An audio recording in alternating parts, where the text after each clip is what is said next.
Hello everyone, हम मेवाड़ राज्य की गुहिल डायनेस्टी के बारे में स्टडी कर रहे हैं और इस वीडियो में हम मोकल के बारे में डिस्कशन करेंगे। मोकल का रूलिंग टाइम 1421 से 1433 एडी के बीच में था। आप हमारे Telegram channel volcano RS academy के साथ में जुड़ सकते हैं। जो मोकल राजा हुआ, उनके फादर का नाम था राणा लाखा और मदर का नाम था हंसाबाई। इनकी जो मदर थी, मोकल की जो मदर थी हंसाबाई, वो मारवाड़ स्टेट से बिलोंग करती थी। हंसाबाई के जो फादर थे उनका नाम था राव चुंडा। राव चुंडा अपनी बेटी हंसाबाई की शादी करने का जो प्रपोजल है वो मेवाड़ भिजवाते हैं कि लाखा का जो सबसे बड़ा बेटा है जिसका नाम है राणा चुंडा, राणा चुंडा के साथ में उनकी बेटी की शादी हो। लेकिन बाई मिस्टेक वो जो मैरिज का प्रपोजल जो राणा चुंडा के लिए आता है वो लाखा ये समझ लेता है कि मेरे लिए मैरिज का प्रपोजल आया है। अब मारवाड़ से जो लोग शादी का प्रपोजल लेकर के आते हैं वो तैयार भी हो जाते हैं कि लाखा के साथ में हम हंसाबाई की शादी करवा देंगे, लेकिन एक कंडीशन के ऊपर कि आपका जो सबसे बड़ा बेटा है राणा चुंडा वो आने वाले टाइम में चित्तौड़ का राजा ना बन करके राणा लाखा और हंसाबाई से जो बच्चा होगा वो ही आने वाले टाइम में चित्तौड़ का राजा बनेगा। और जो राणा चुंडा है वो इस प्रतिज्ञा को, इस कंडीशन को एक्सेप्ट करते हैं और वो बोलते हैं कि मैं आजीवन और मेरी आने वाली जो जनरेशन है वो कभी भी चित्तौड़ के राजा नहीं बनेंगे। और इसीलिए इसी सेक्रीफाइस की वजह से जो मेवाड़ के जो 16 फर्स्ट कैटेगरी के जो ठिकाने थे उनमें से 4 ठिकाने राणा चुंडा को दे दिए जाते हैं, जिसमें सबसे इंपॉर्टेंट होता है सलुम्बर। इसके अलावा और भी कुछ स्पेशल प्रिविलेजेस दिए जाते हैं राणा चुंडा को। तो ये हमने हिस्ट्री देखी कि किस तरीके से जो मोकल है वो छोटा बच्चा होने के बाद में भी राणा लाखा का फिर भी राजा बन जाता है। अब जब राणा लाखा की डेथ हो जाती है तो उसके बाद में मोकल राजा बनता है और उस टाइम तक मोकल जो है वो उसकी एज इतनी ज़्यादा नहीं होती कि वो किसी स्टेट को संभाल सके, इसलिए उनका जो गार्जियन के रूप में काम करता है वो करता है राणा चुंडा। तो ये आपको ध्यान में रखना है कि मोकल का फर्स्ट गार्जियन के रूप में किसने काम किया था, तो राणा चुंडा ने काम किया था। लेकिन जो मोकल की मदर थी हंसाबाई, उसको शक रहता है हमेशा कि जो चुंडा है वो इसलिए यहाँ पर अवेलेबल रहता है चित्तौड़ में, जब उसको ठिकाने दे दिए गए हैं तो वो वहाँ पर जाकर के रहे ना, वो इसलिए अवेलेबल रहता है यहाँ पर कि उसको इनडायरेक्टली वो चाहता है कि चित्तौड़ का राजा वो खुद बने, मेवाड़ का राजा वो खुद बने। लेकिन जैसे ही ये बात चुंडा को पता चलती है कि मेरे ऊपर तो अविश्वास किया जाता है, यहाँ पर बिलीफ ही नहीं है मेरे ऊपर, तो वो सब कुछ छोड़ छाड़ के मालवा की तरफ चला जाता है।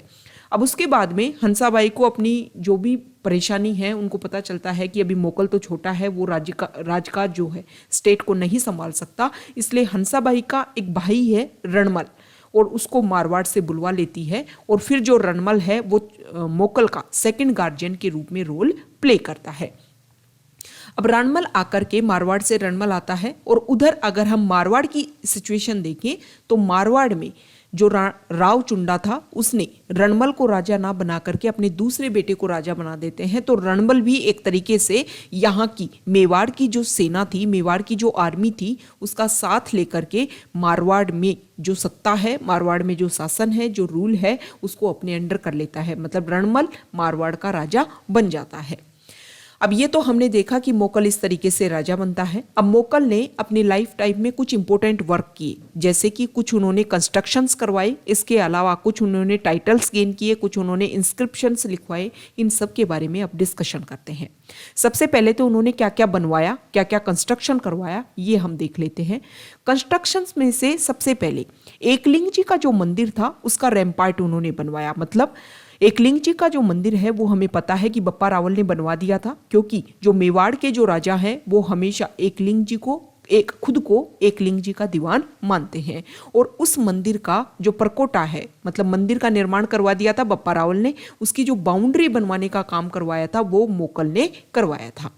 दूसरा, उन्होंने एक समिधेश्वर मंदिर था चित्तौड़ में, उसका रिकंस्ट्रक्शन करवाया था। अब कोई मंदिर पहले से था उसका रिकंस्ट्रक्शन करवाया था, तो ये भी हमारे लिए इंपॉर्टेंट हो जाता है कि इस मंदिर को बनवाया किसने था। तो हम ये देख लेते हैं कि समिधेश्वर जो टेम्पल था उसको किसने बनवाया था। मेवाड़ में कुहिल डायनेस्टी में एक इंपॉर्टेंट राजा हुआ शक्ति कुमार, जिसके पहले के वीडियोस में हम देख चुके हैं कि उनका एक आठपुर इंस्क्रिप्शन था 977 एडी का। उसी समय मालवा में जो राजा हुआ करते थे वो परमार हुआ करते थे, और परमारों में जो राजा था मुंज ने मेवाड़ के ऊपर अटैक किया और यहाँ पर अपने एरिया को, कुछ एरिया को अपने अंडर कैप्चर कर लिया। मुंज के बाद में राजा होता है सिंधुराज और उसके बाद में राजा होता है भोज। जो भोज राजा था, परमारों में भोज राजा था, उसका टाइटल था त्रिभुवन नारायण। और अपने इस टाइटल के आधार पर ही चित्तौड़ में वो एक मंदिर बनवाते हैं और इस मंदिर का नाम रखवाते हैं त्रिभुवन नारायण टेम्पल। ओके, अब ये जो टेम्पल है इसका ही आगे आने वाले टाइम में जो नाम चेंज होकर के दूसरा नाम गिरा वो है समिधेश्वर टेम्पल। तो आपको ध्यान में रखना है कि जो समिधेश्वर टेम्पल है इसका रिकंस्ट्रक्शन करवाया था मोकल ने, पर इसको बनवाया था मालवा के परमारों में से भोज रूलर ने। अब हमें कैसे पता चलता है कि जो परमार है उन्होंने मेवाड़ के ऊपर अटैक किया था और यहाँ पर ये सब मंदिर ये बनवाए थे? तो 997 एडी का एक इंस्क्रिप्शन मिलता है, हस्ती कुंडी इंस्क्रिप्शन, जो पाली में सिचुएटेड है, पाली की जगह है हस्ती कुंडी।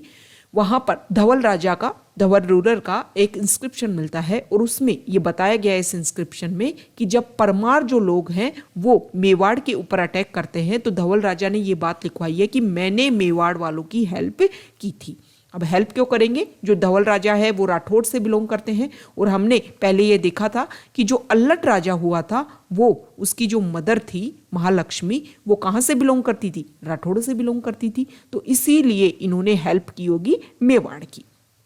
तो ये हमने देख लिया समिधेश्वर मंदिर के बारे में। अब उन्होंने एक चित्तौड़ में ही द्वारकानाथ टेम्पल बनवाया था और इस मंदिर के पास में एक तालाब, एक पोंड का भी निर्माण करवाया था। अपने भाई मोकल ने अपने भाई बाघ सिंह की याद में एक बागेला पोंड भी बनवाया था और अपनी एक रानी थी उनकी गोराम्बिका क्वीन, उसकी याद में उन्होंने स्टेप वेल्स बनवाई थी। तो ये तो उनके इंपॉर्टेंट कंस्ट्रक्शंस हो गए। अब हम देख लेते हैं कि कौन कौन से इंपॉर्टेंट उन्होंने इंस्क्रिप्शन लिखवाई। देखो, जो मोकल राजा हुए उन्होंने एक इंपॉर्टेंट इंस्क्रिप्शन लिखवाया, श्रृंगी ऋषि का इंस्क्रिप्शन, और ये उदयपुर में है। श्रृंगी ऋषि जो जगह है उदयपुर में, यहाँ पर एक इंस्क्रिप्शन मिलता है, मोकल ने इसने लिखवाया। इसमें पता चलता है कि उनकी एक क्वीन थी गोराम्बिका और उसकी याद में, उसकी मेमोरी में उन्होंने स्टेप वेल्स बनवाई थी उदयपुर में। ओके, इसके अलावा जो मोकल राजा हैं उन्होंने राणा हम्मीर से और मोकल तक की जो भी इंपॉर्टेंट चीजें हुई उन सब के बारे में भी इस इंस्क्रिप्शन में लिखवाया है। इसमें ही ये बताया गया है कि जो हम्मीर राजा था वो बहुत ही पावरफुल रूलर था, उन्होंने आसपास के बहुत सारे एरिया में अपने स्टेट को एक्सपेंड कर लिया था। राणा लाखा के बारे में उन्होंने ये बताया है कि जो राणा लाखा है उन्होंने काशी, प्रयाग और गया में जो टैक्स लगते थे उनमें छूट दिलवाई थी लोगों को। तो ये इंपॉर्टेंट बात हो जाती है। अब ये इंस्क्रिप्शन की बात कर ली। अब हम देख लेते हैं कि कौन कौन से अटैक हुए यहाँ पर मोकल के टाइम में। तो 1433 के समय में गुजरात का जो अहमद शाह है, पहले भी अटैक किया था गुजरात के अहमद शाह ने, और इसके बारे में श्रृंगी ऋषि का जो इंस्क्रिप्शन है उसमें लिखा हुआ है। दोबारा से अटैक होता है 1433 एडी में। गुजरात का अहमद शाह मेवाड़ के ऊपर अटैक करता है और राजसमंद के पास में जीलवाड़ा एक जगह है जहां पर मोकल खुद जाता है अपनी आर्मी को लेकर के अहमद शाह का सामना करने के लिए, उसको फेस करने के लिए। अब जो मोकल होता है उसकी आर्मी में बहुत सारे लोग होते हैं जिसमें 3 नाम इंपॉर्टेंट है, चाचा, मेरा और महपा पवार। ये जो चाचा और मेरा है वो यहाँ पर गुहिल डायनेस्टी में एक राजा हुआ था क्षेत्र सिंह, और क्षेत्र सिंह की एक पासवान थी, उसके बच्चे होते हैं चाचा और मेरा। ओके, उनके साथ में मिल करके जो महपा पवार है वो मोकल को मार देता है। अब मोकल का बेटा होता है राणा कुंभा। कुंभा को जब ये बात पता चलती है तो कुंभा तो वापस एक तरीके से मेवाड़ वापस लौट आता है, लेकिन जब मोकल की डेथ हो जाती है तो मोकल की रानी होती है रानी कमलावती, और वो ये सारी जिम्मेदारी लेती है, इस युद्ध में पार्टिसिपेट करती है, और जो गुजरात का अहमद शाह है वो यहाँ से वापस भाग जाता है। तो ये हमने मोकल के बारे में जो भी इंपॉर्टेंट इन्फॉर्मेशन है उनको हमने अच्छे से गैदरिंग करके स्टडी करने की कोशिश की। आने वाले वीडियोस में हम कुंभा के बारे में देखेंगे कि कुंभा एक बहुत ही इंपॉर्टेंट रूलर है मेवाड़ की गुहिल डायनेस्टी में। Okay, thank you.